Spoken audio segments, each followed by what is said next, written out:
listening to The Good Morning Show with Oliver O.T. Thomas. We're back. Welcome back to The Good Morning Show. Oliver O.T. Thomas, the early bird, the professor in all of the WBOK kingdom. WBOK 1230 a.m. What New Orleans is talking about. And what we're talking about right now, man, is the Urban League of Louisiana and the work that they're doing, man, to reach out and connect all of us, whether it's during this pandemic or 365 days of the year. Judy Reese Morse and Deborah Vaughn, welcome to the Good Morning Show. Good morning, Oliver. It's great to be with you. Well, it's also, well, first of all, thank you, and Ms. Vaughn. First of all, thank you all for advancing educational equity, the reports you guys are doing, but also the other work that the Urban League does, from your board members, man, to your small business sessions, dealing with COVID. For folk who may not know, and I know we do because I'm always over there in Carrollton, and you guys are always offering something special. And even during this pandemic, Judy Reese Morse, your town hall, when everybody was trying to surprise and shock at the disparate effect it had on black folk, you and your team stepped up and did a national town hall to say it wasn't a surprise and what we needed to do. So for folk who might not know, the Urban League of Greater Louisiana, your mission, and why y'all are so important. Thank you, Oliver. I really, really appreciate all that you do and for your partnership with a lot of the work that we do here at the Urban League of Louisiana. Many people know that the Urban League has been around for more than 80 years, many of those years just focused on the New Orleans area. But 4 years ago, we expanded our footprint, so we now do work in Baton Rouge. And from a policy standpoint and an advocacy standpoint, we cover the entire state of Louisiana. And so we have changed our name to the Urban League of Louisiana. We indeed did a pandemic pivot. We really had to. Our physical offices in New Orleans and Baton Rouge are closed, but the Urban League has continued to serve. We did the pandemic pivot, as we refer to it, and we're doing everything virtually now to include the town halls that you mentioned. I think we've done more than 10 of them covering everything from COVID-19 and the disproportionate impact on the African-American community, the one that you just referred to, a series of town halls to support small businesses on the ways that they can hold on and sustain themselves during this crisis. We covered education, equity. We've talked about police reform. We've tried to cover the topics and the issues that are pertinent and critical to the African-American community statewide, and they have been very, very well received. So thank you for noting that. If anybody wants to listen to any of those, they're all on the Urban League of Louisiana website. You can listen to those town halls. We've had national speakers and experts, as well as those from across the state, as well as people right here in New Orleans, like you, Mr. Thomas, to come on and to really share their perspective and their expertise about these issues, because it's important for the Urban League to do what we believe is a part of our core mission, and that mission is to promote economic self-reliance, to promote parity, and to promote civil rights and social justice. And so as a part of that, we know that it's important for us to also convene community and to raise issues that the community should focus on. And Judy, before we get to Ms. Vaughn and you introduce her and talk about the importance of this advancing educational equity, the other thing you do, there's so many folk talking about voting right now and voter registration and how we engage. Before this pandemic, you guys started a series of going back and connecting people to history and why it was important. I thought that was one of the best voter engagement efforts, and having panel discussions with young professionals and others. I remember being on one with your dad and many of the other elders, even before me, to talk about why voting was important. Let our listening audience know why that was important, to connect those different generations together, and why it's important now for us in terms of making sure we produce greater outcomes and greater participation. I absolutely agree with you. We know, again, this is a part of the DNA of the Urban League that was founded in the early 1900s. We know that we have got to have that important community engagement, citizen engagement, and for us it is absolutely all about voting, and also the census. I don't want to leave without talking about the 2020 census. I know you have been talking a lot about it all this year and even last year, Oliver, in 2019, and that is as long as the Urban League has been focused on the 2020 census. But in both of those areas, this is where we have to show up, we have to step up, and we have to act. And so, yes, we did start a campaign. We call it Wake Up, Go Vote, because we think it is important to be very clear and direct about what we at the Urban League believe that people need to do. We have got to wake up. We've got to really understand the significance and the importance of our voting, and then we've got to actually go to the polls and vote, and not just for president, but for those down-ballot initiatives, for judges and city council members, for mayors, for school board members, for district attorneys. We have got to pay attention for those statewide amendments and other ballot initiatives.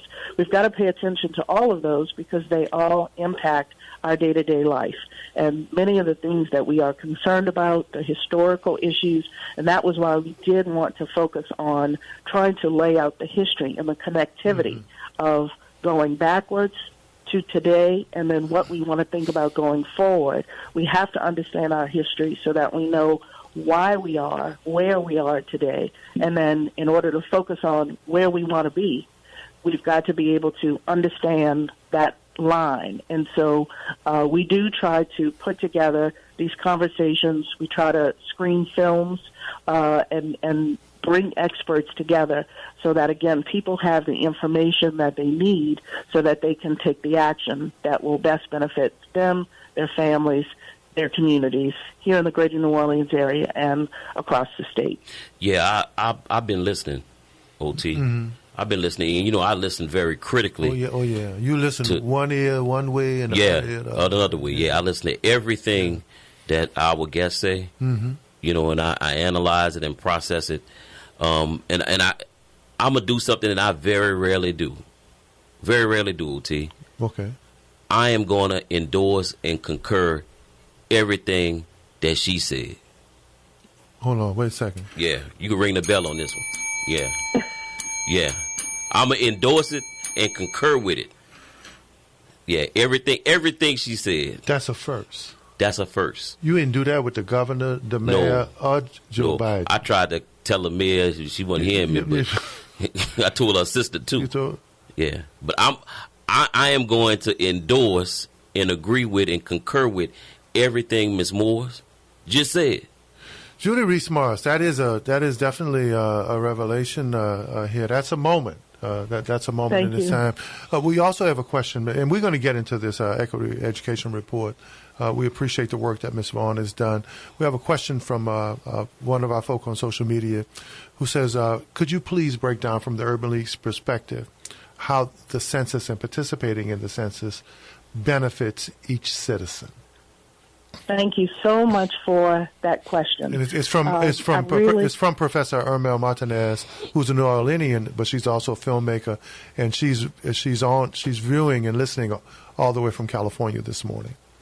Go ahead. No, thank you so much for that question. I really appreciate that opportunity to talk about this. As I said earlier, the Urban League has been working and planning to prepare for the census since 2019. We have trained more than 800 individuals about the census, how to engage their organizations, their family members, their communities around the census. We formed 2 complete count committees, which is something that the U.S. Census Bureau strongly recommends. I know, Oliver, you've had several people on the show talking about the census and how important it is. We formed complete count committees in New Orleans and in Baton Rouge. We've partnered with more than 40 organizations on those 2 committees to make sure that everybody is engaging their stakeholder groups, and also to make sure that we're not duplicating unless we intend to. Sometimes it is good to duplicate and to even triple the efforts in a particular area, but other times you don't want to repeat what you don't need to repeat.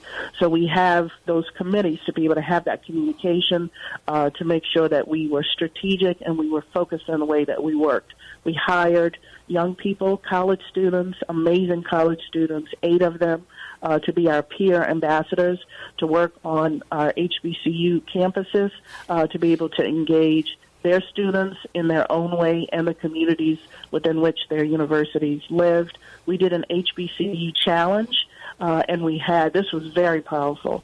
We had every HBCU president in Louisiana on a town hall at the same time talking about the importance of completing the census. For every person who does not complete the census, the state of Louisiana loses almost $2,300. Said conversely, the state of Louisiana could gain and receive $2,300 for every person who does complete the census. It is a short form. It takes less than 10 minutes. Your information is not shared with any other government agency. Your records are confidential for 75 years, according to the U.S. Census Bureau.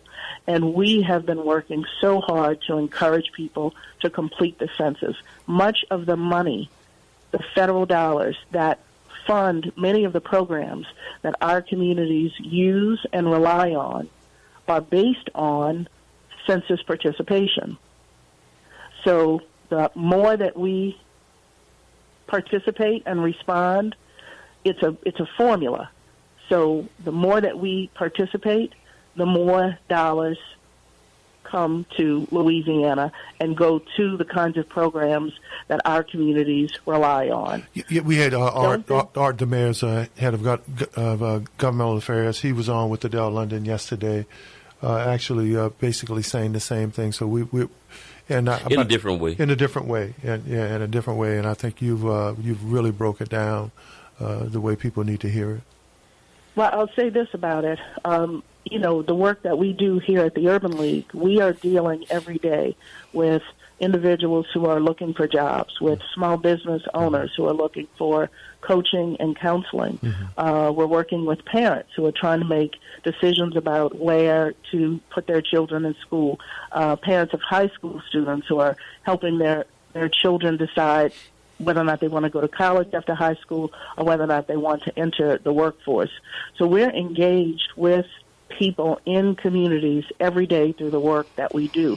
And we hear from them what their needs are, and we know what they need to resource and what they would like to see happen in the future. That's why we have had to be very, very deep in on the census, because we are hearing from people every day what their needs are and what their dreams and what their aspirations are. And that's why it is so important that every single family, not just the people who benefit from the programs, every single person has to fill out the form. So I'll say this last thing, and Adele probably touched on this yesterday. We are above in New Orleans, we're above where we were 10 years ago. 56.8%. Participated.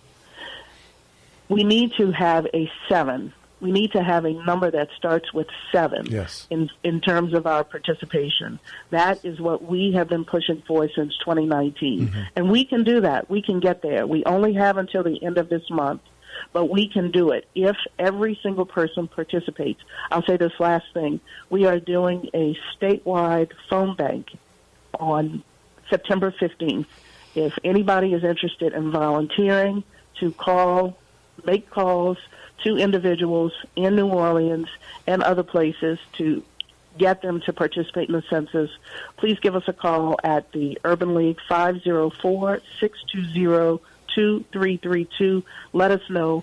We will train you, and we will ask you to join the ranks of people that have already signed up to really make this last push. We've got to get every single person, every single household to participate in the census. Thank you. And please introduce Miss Deborah Vaughn. She's the report preparer advancing educational equity for New Orleans Public Schools, and would definitely like to get into this report. No, thank you so much. So Deb Vaughn is the education consultant that the Urban League of Louisiana worked with to produce the second version of the educational equity report for New Orleans. We've also done one for Baton Rouge, I should note, and we released that report last October.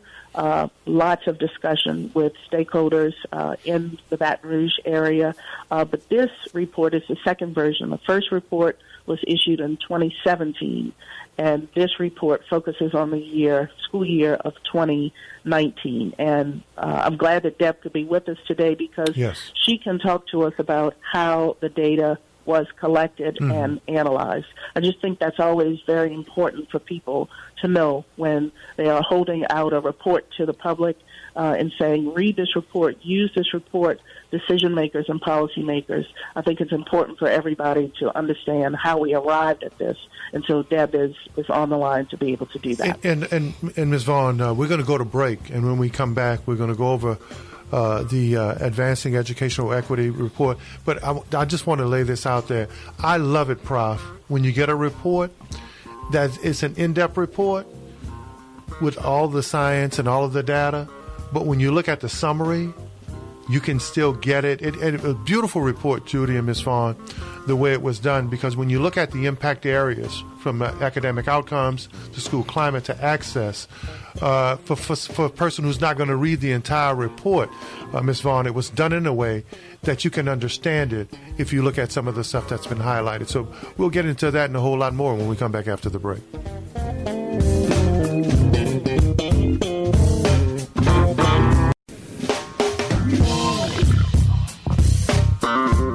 You're listening to The Good Morning Show with Oliver O.T. Thomas.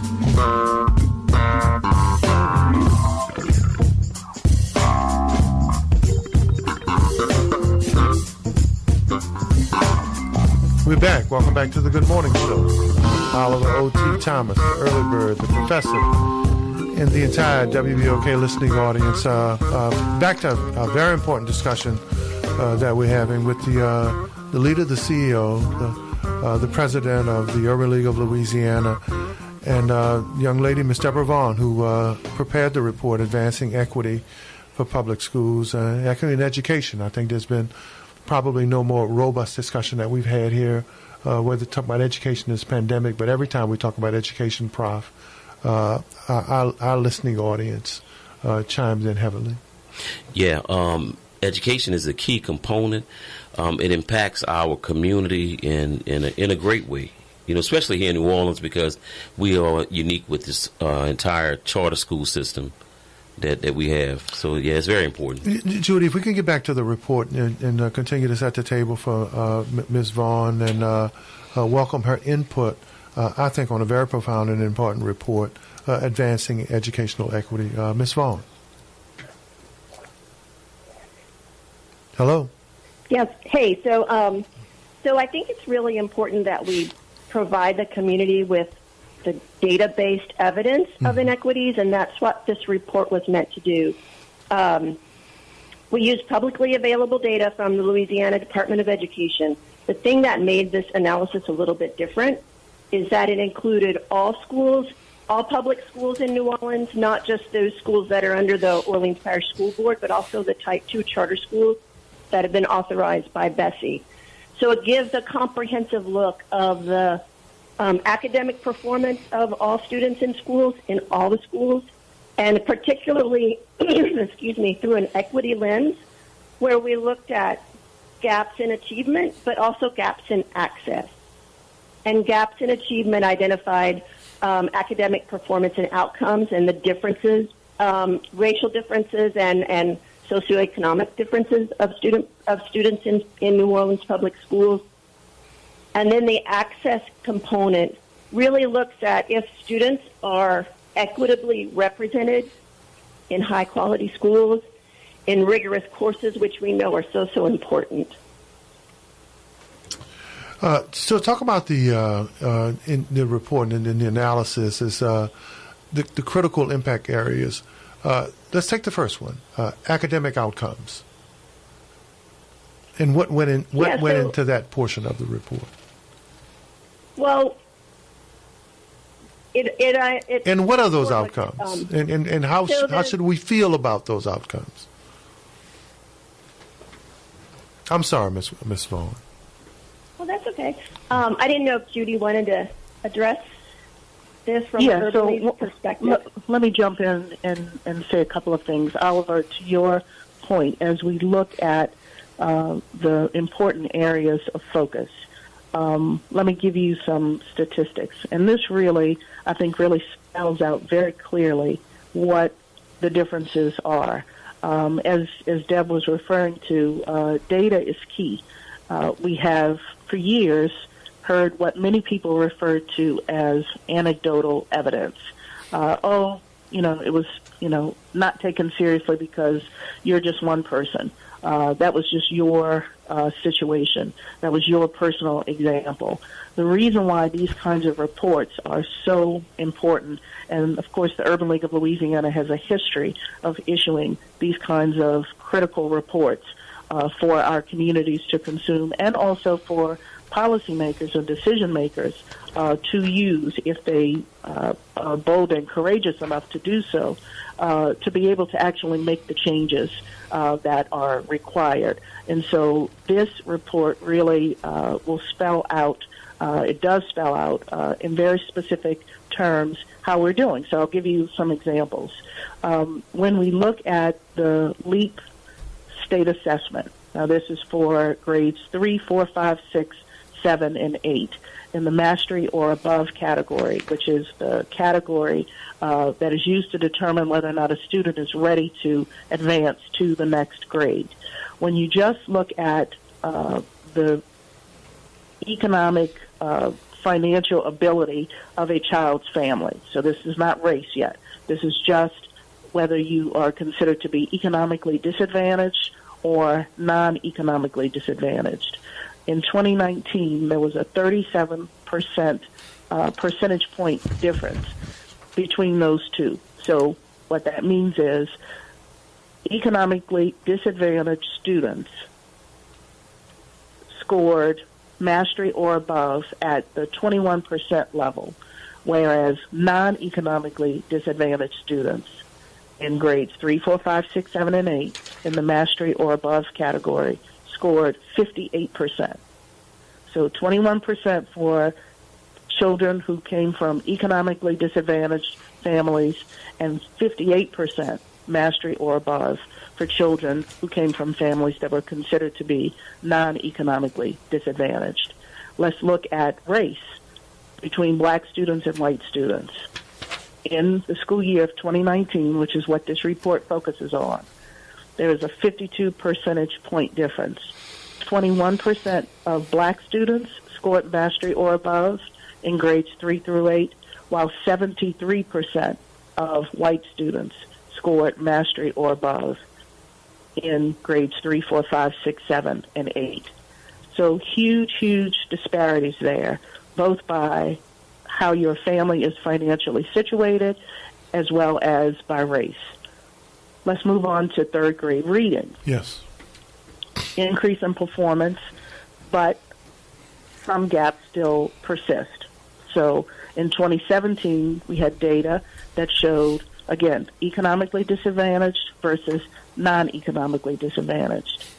In third grade reading, again, scoring mastery or above, only 26% of economically disadvantaged students scored mastery or above, while 64% of non-economically disadvantaged students scored mastery or above.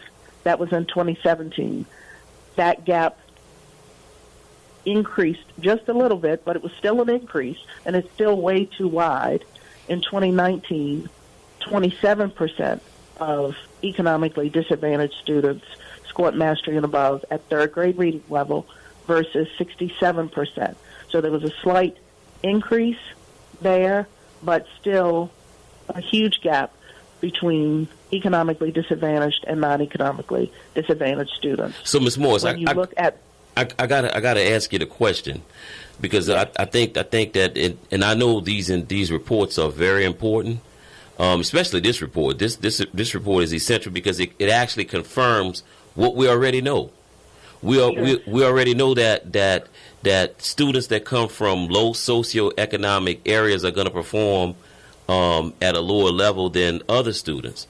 And so what are we doing to correct, to right some of these wrongs? Because with this new charter school system, right, all we pretty much did was disperse the students from these low socioeconomic areas. We allowed them to go into other areas, other schools, so that it wasn't as concentrated.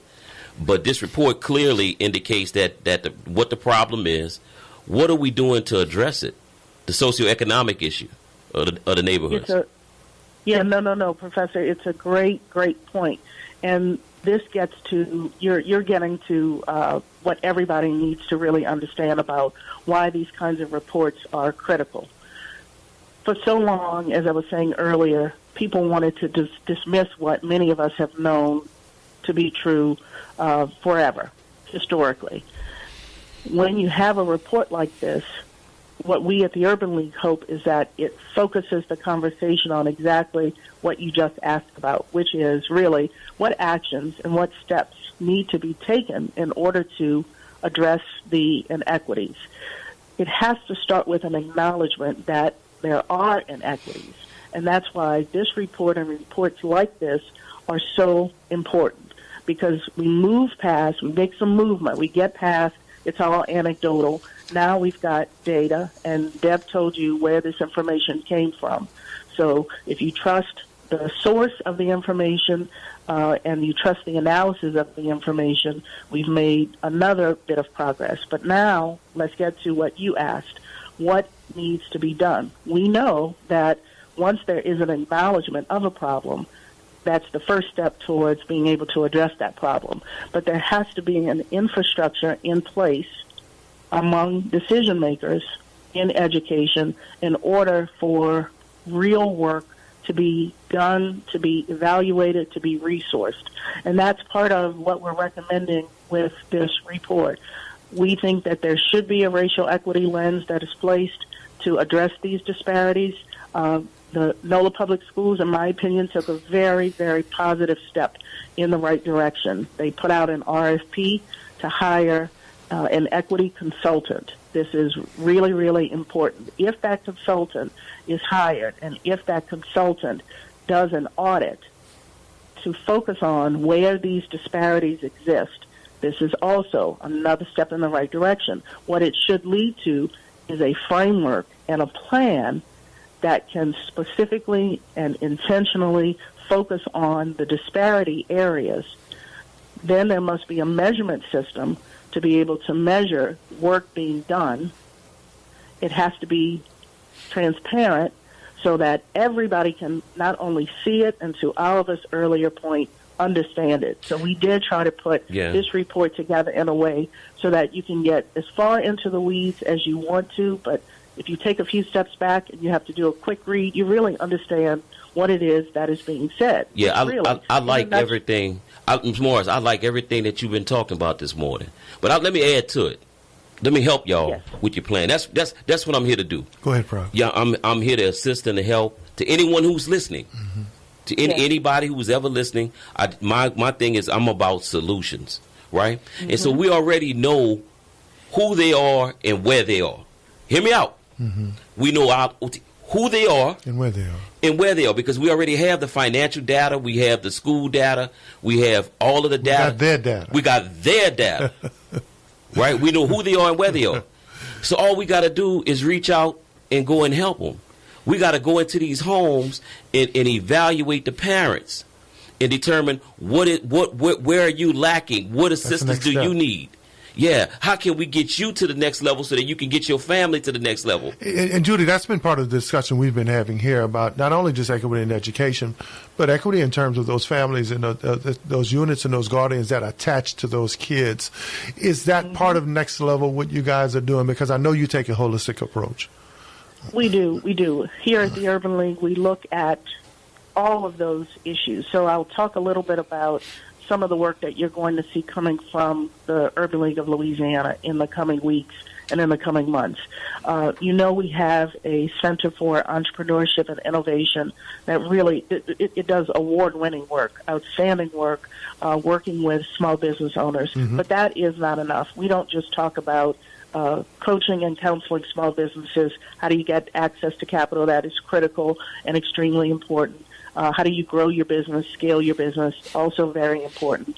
We talk a lot about, and you're going to hear more about this coming soon, how do we build generational wealth? The focus for us is really to, again, use the data to get us to exactly where the opportunities are. They are inequities, but they are also opportunities.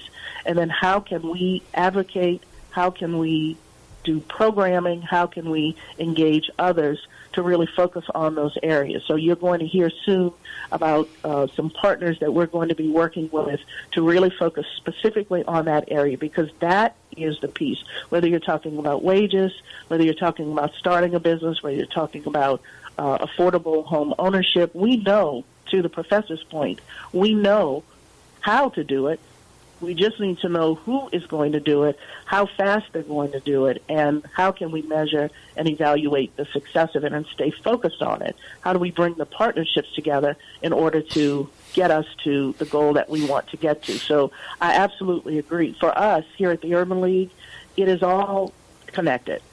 How parents are doing, their ability to be able to run and maintain their households, how they are able to educate their children, all of those social determinants, how healthy they are, if they have access to transportation, to a quality place to live, safety in their community. All of those things are all connected. We know that. Mm-hmm. We know that.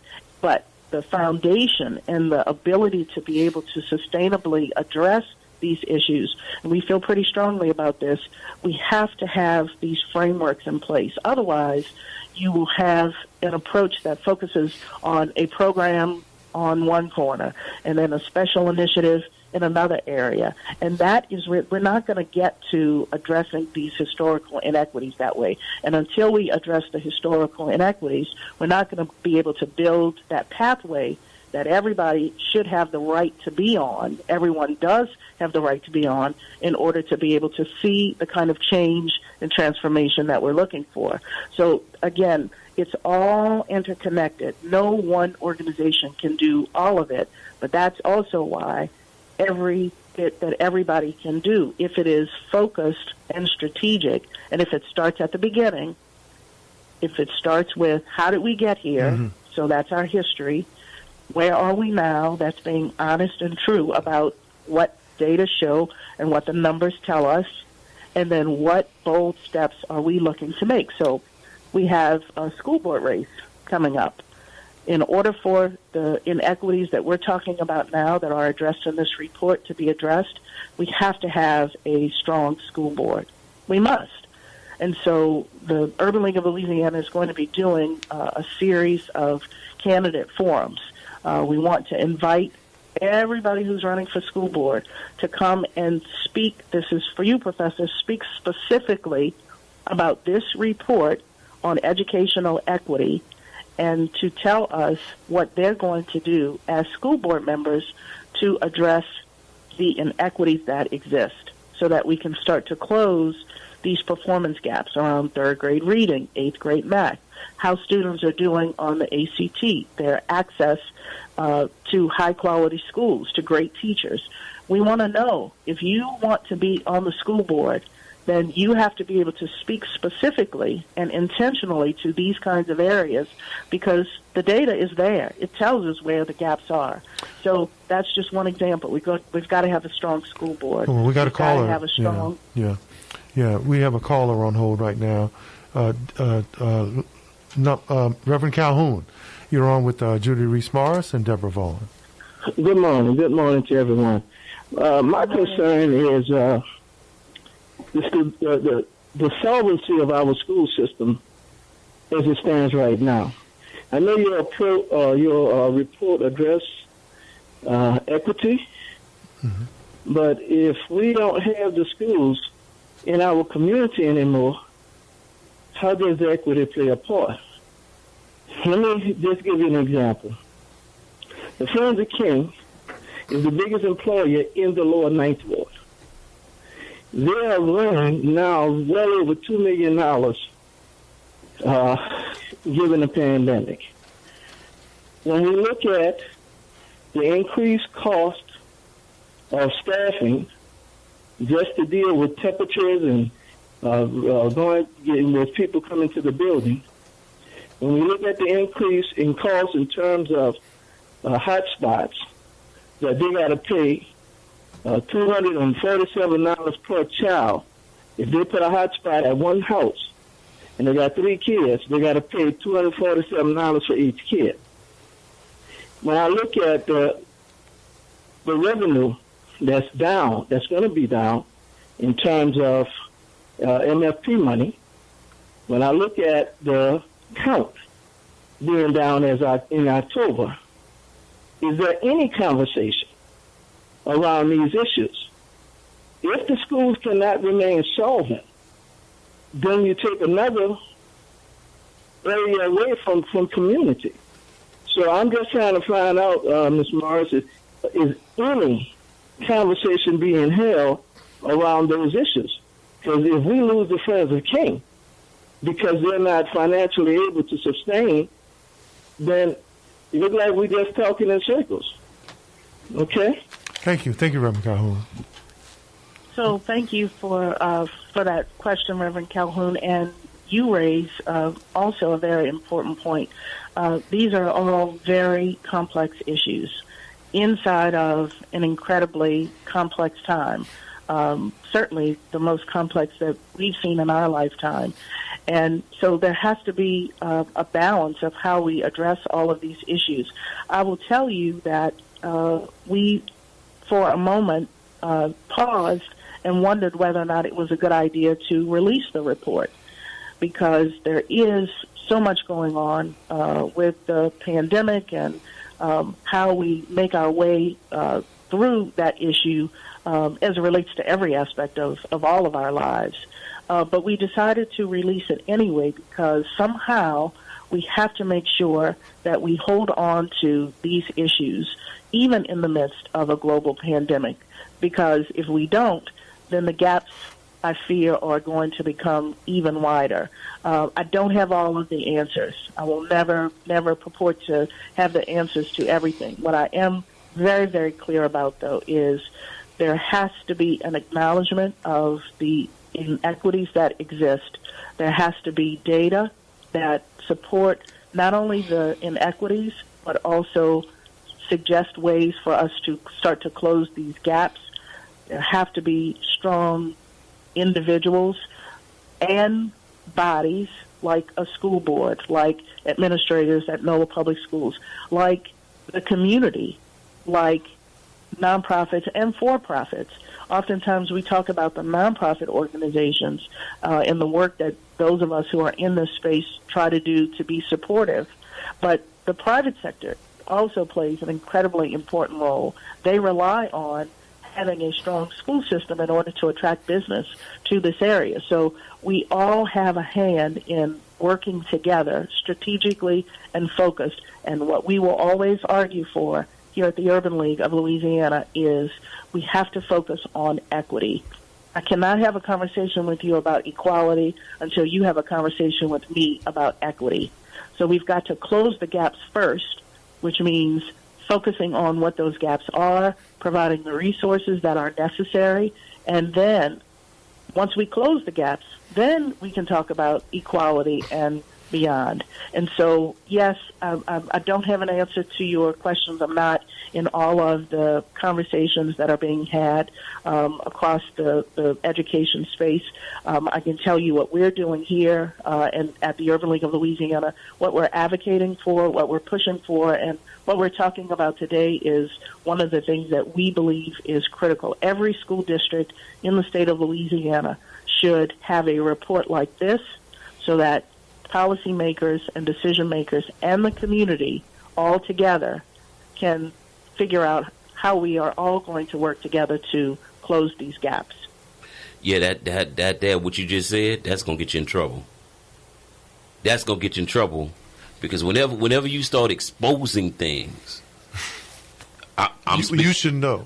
Speaking from experience, whenever you start exposing things, OT, then people seek to silence that. But I think that's how profound this report is. And it's first of all, Ms. Vaughn, I'm going to go back. It was done in a masterful way, where under the foundation of advancing educational equity, and that's why to me it was such an easy read, because even if you don't want to read the whole report, the three major areas that impact equity or inequity, academic outcomes, school climate, and access, are real clear. And you don't have to be an educational scientist, social scientist, to understand. Ms. Vaughn, talk about how you did this report and made it so that laymen like us, if you don't understand that educational data outcomes, it's really an easy read. It was masterful the way you did it, Ms. Vaughn. Oh, thanks. Thank you. I think that the report focuses on metrics or measures that are critically important to the success of students. Like Judy said, third grade reading, because until third grade, you learn to read. After third grade, you have to read to learn. And if our children aren't prepared to advance to fourth grade as readers, they're not prepared to learn. So that's a piece that the community can grab onto and say third grade reading matters, and we're going to make it better. Like, we're going to focus on that because it's important for our children. Eighth grade math is the same. It's pivotal. Students in eighth grade, they learn math foundations that they need for high school and beyond. Right. Whether they go into careers or advance to college. It's important. So this is another piece of information that the community can say. So sometimes we get too much data. And this report was really thoughtful about the data that we reported on, because you can have paralysis by analysis. Yes.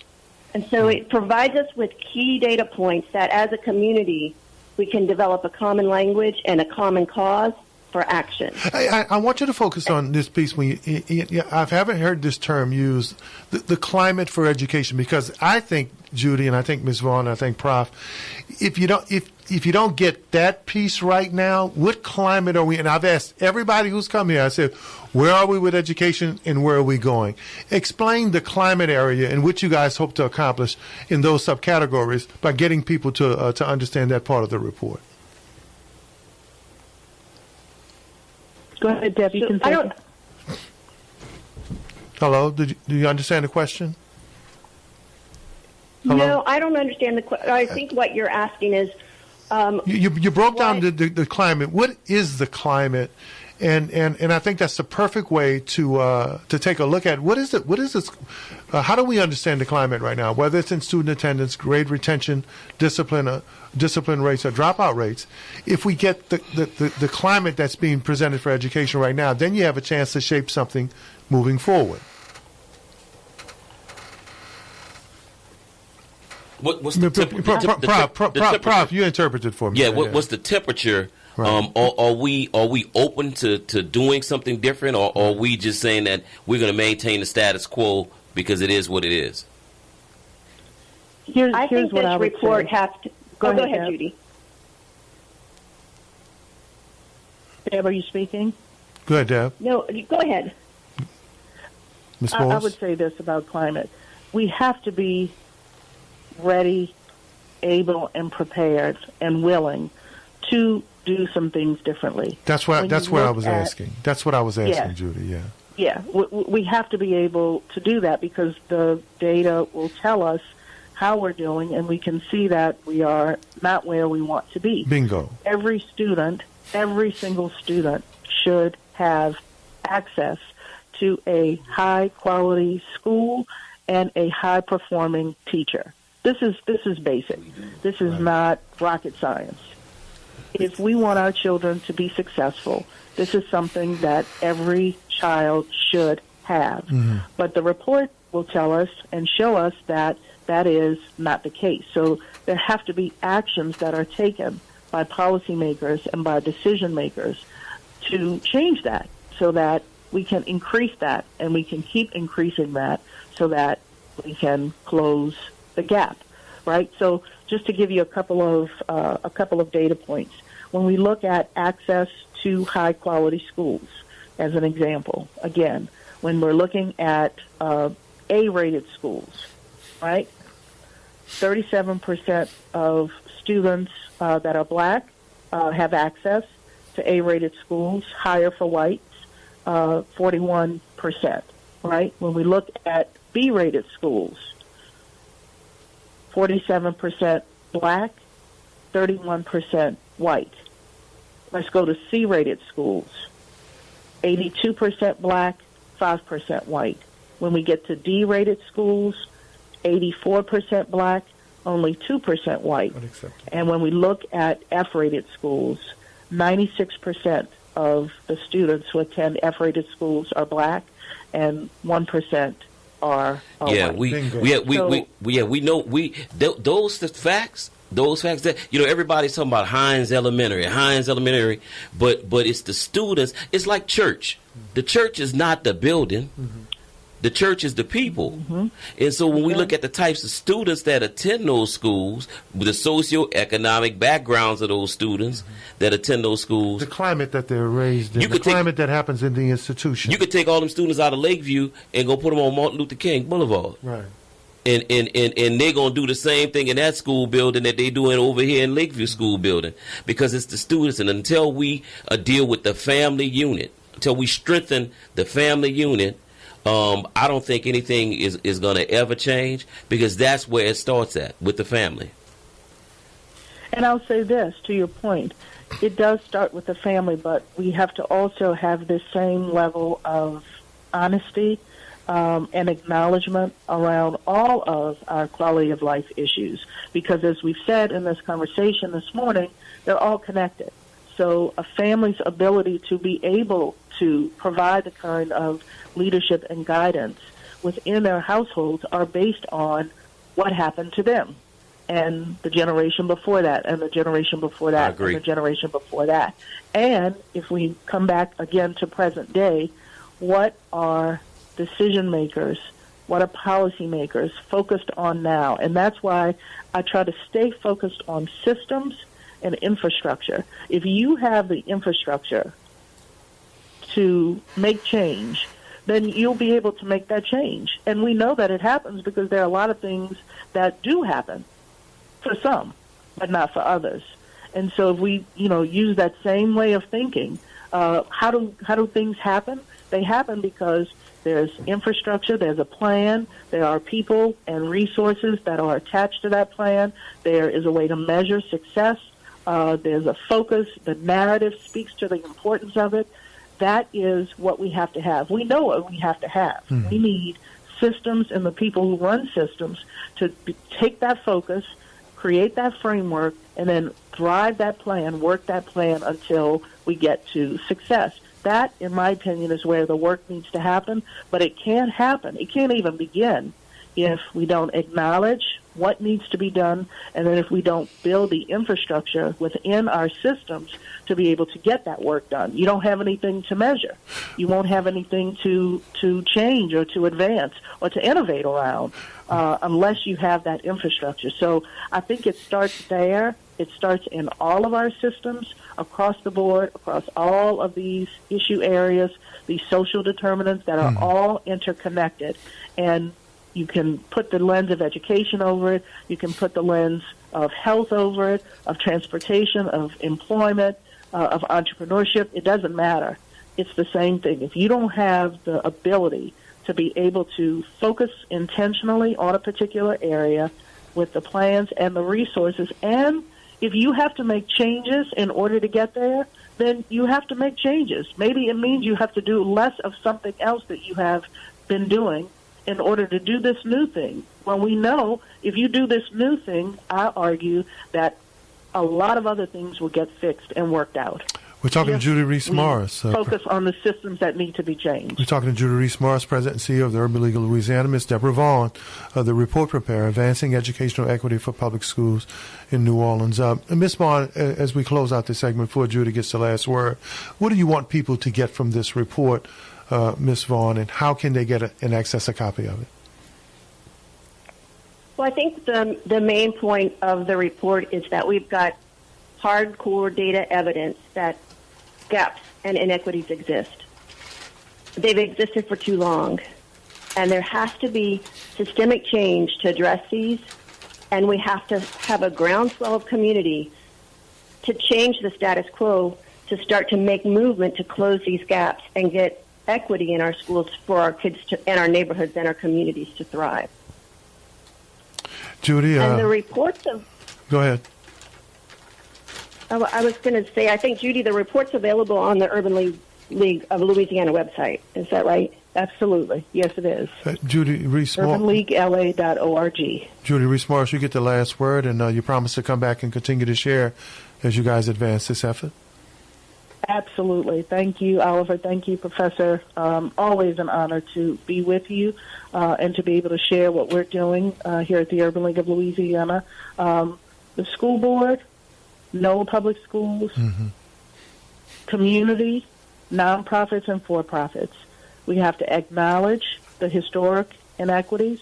We have to use data to build a framework and build that infrastructure so that we can be intentional, we can be specific, we can be measurable, we can be transparent, and we can be resourced in order to close these gaps. I say it, and it is just as easy as ABC to me. I know that it is much harder to get there, but once we do that, then I think the real work can begin, and we will really start to see the kind of change that we all want and that our children deserve. Ms. Deborah Vaughn, thank you for what you do, and of course, Judy, thank you for what you do in your leadership at the Urban League. And I know I don't have to say this, but I am Reverend Morse, Pastor Morse did a great job representing Thrive on the criminal justice panel, so I know you're already proud of him.